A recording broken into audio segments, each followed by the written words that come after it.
Ranjit Medhi study চেনেলটোলৈ সকলোকে স্বাগতম জনাইছোঁ আৰু মোৰ নতুন নতুন ভিডিঅ'বোৰ পাবলৈ চেনেলটো ছাবস্ক্ৰাইব কৰি লগতে বেল আইকনটো দবাই দিয়ক। আজিৰ ভিডিঅ'টোত আমি আলোচনা কৰিম BA ফাৰ্ষ্ট ছেমিষ্টাৰৰ এডভান্স আছামিজ অসমীয়া ভাষাৰ ইতিহাস নামৰ কিতাপখনৰ চৰ্যাপদ তাৰ কেইটামান 1 নম্বৰীয়া আৰু 2 নম্বৰীয়া কুৱেশ্যন এনচাৰ আলোচনা কৰিম। 1 নম্বৰ, ডক্টৰ বাণীকান্ত কাকতিয়ে অসমীয়া ভাষাৰ যুগ বিভাজন প্ৰধানকৈ কিমানটা ভাগত বিভক্ত কৰিছিলে? উত্তৰ, 3টা ভাগত বিভক্ত কৰিছিলে। 2 নম্বৰ, প্ৰহ্লাদ চৰিত্ৰ নামৰ পুথিখনৰ ৰচক কোন? উত্তৰ হ'ব হেম সৰস্বতী। 3 নম্বৰ প্ৰশ্ন, চৰ্যাপদসমূহ কোন ধৰ্মৰ সৈতে জড়িত? উত্তৰ, বৌদ্ধ ধৰ্মৰ। 4 নম্বৰ, চৰ্যাপদৰ ৰচনাকাল কেতিয়াৰ পৰা কেতিয়া বুলি কোৱা হয়? উত্তৰ, 8ম শতিকাৰ পৰা দ্বাদশ শতিকা। 5 নম্বৰ, অসমীয়া সাহিত্যৰ প্ৰাচীনতম লিখিত নিদৰ্শন কি? উত্তৰটো হ'ব চৰ্যাপদসমূহ। 6 নম্বৰ, হৰপ্ৰসাদ শাস্ত্ৰীয়ে চৰ্যাপদসমূহ ক'ৰ পৰা উদ্ধাৰ কৰিছিলে? উত্তৰ, নেপালৰ ৰাজ দৰবাৰৰ পৰা। 7 নম্বৰ প্ৰশ্ন, চৰ্যাপদসমূহ কিমানজন সিদ্ধাচাৰ্যৰ দ্বাৰা ৰচিত? উত্তৰ, 24 জন। 8 নম্বৰ, চৰ্যাপদসমূহ সমাজৰ কোন শ্ৰেণীৰ প্ৰতিচ্ছবি অংকিত হৈছে? সমাজৰ নিম্ন শ্ৰেণীৰ। 9 নম্বৰ, ডক্টৰ বাণীকান্ত কাকতিয়ে গৱেষণা কৰা গ্ৰন্থখনৰ নাম কি?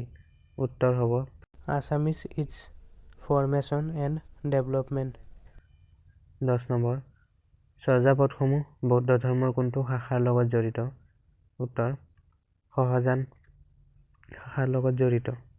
11 নম্বৰ, চৰ্যা গীতিকোষৰ মতে সৰ্বপ্ৰথম সিদ্ধাচাৰ্য কোন? লুইপাত। 12 নম্বৰ, চৰ্যা গীতিকোষ পুথিখন কিমানটা চৰ্যা পোৱা যায়? উত্তৰ হ'ব 46টা চৰ্যা পোৱা যায়। লুইপাত কোন অঞ্চলৰ লোক আছিল? লুইপাত কামৰূপৰ লোক আছিল। চৰ্যাপদত কেই প্ৰকাৰৰ ভাষাৰ উল্লেখ পোৱা যায়? 2 প্ৰকাৰৰ। চৰ্যাপদৰ ভাষাত কেইটা লিংগ পোৱা যায়? 2টা। প্ৰাচীন অসমীয়া ভাষাক কাকতিদেৱে কেইটা ভাগত বিভক্ত কৰিছিলে? 2টা ভাগত।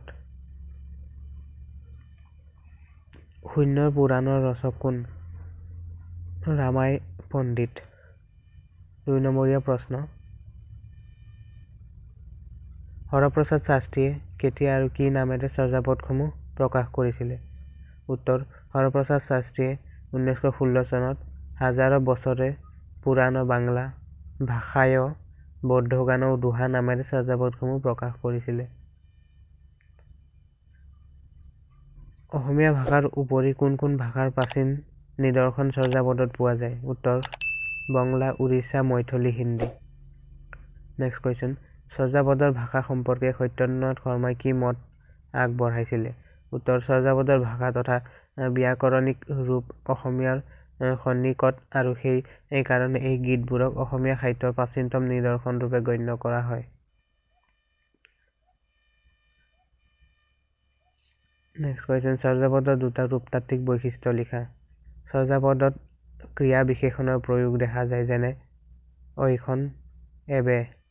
6 নম্বৰ, লিংগৰ প্ৰয়োগৰ ক্ষেত্ৰত চৰ্যাপদ স্ত্ৰী প্ৰত্যয় ই আৰু নি প্ৰয়োগ দেখা যায়, যেনে নাৰী, বাপুৰী, গুণ্ডিনী। চৰ্যাপদত ব্যৱহাৰ হোৱা ভাষা কেই প্ৰকাৰৰ উল্লেখ কৰা? 2 প্ৰকাৰৰ। 8ম শতিকাৰ পৰা দ্বাদশ শতিকাৰ ভিতৰত প্ৰাচীন কামৰূপৰ অঞ্চলৰ জনসাধাৰণে ব্যৱহাৰ কৰা প্ৰাকৃত উপভ্ৰংশ ৰূপৰ এটা সংমিশ্ৰিত কথিত ৰূপ সন্ধ্যা ভাষা বা সন্ধ্যা ভাষা।